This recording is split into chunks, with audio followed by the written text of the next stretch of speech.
তাতে পাবি ওই বাচ্চাদের সুন্দরী স্ত্রী নামক ওই কচি ওই পিসি মাংস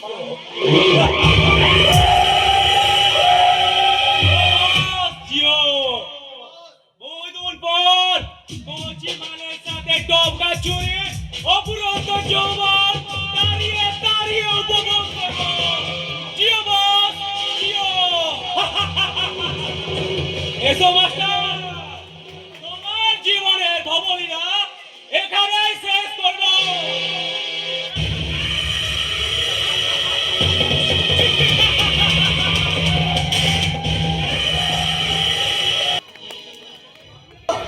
থামলে কেন মা?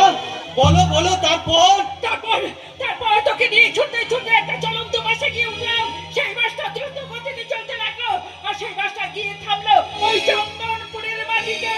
সেখানে পরিচয় হলো এক মহা অনুভব ব্যক্তিকে, যার সাথে তুই দাদু বলে জানিস। সেই সেই তোকে আশ্রয় দিয়েছিল।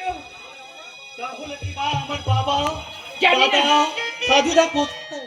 আমি কিচ্ছু জানি না। আমি শুধু সেখানে গেলে পরে তোর সাথে বলে তোর দাদুকে দিয়ে অনেক খোঁজ খবর না করিয়েছি। কোনো খোঁজ খবর না পাওয়াতে নিয়ম অনুযায়ী এই বৈধব্য দেশ পালন করেছি। মা গো, তবে কি আমার বাবা? জানি না সে বেঁচে আছে না মরে গেছে, আমি কিচ্ছু জানি না। 12 বছর ধরে তার জন্য আমি অপেক্ষা করে আছি। হয়নি, 12টা বছর ধরে যখন তার কোনো খোঁজ খবর পেলাম না, তখন বাধ্য হয়ে এই বৈধব্য বেশ পালন করছি।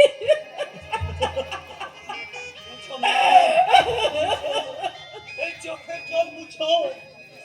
এতদিন তুমি শয়নে স্বপনে নিশি জাগরণে চোখের জলে বুক ভাসিয়েছ, কোনো কারণ অনুসন্ধান না করতে পেরে আমি তোমায় দূর থেকে দেখেছি। কোনোদিন আমি স্বপ্নেও ভাবিনি তোমার এই চোখের জলের পিছনে লুকিয়ে আছে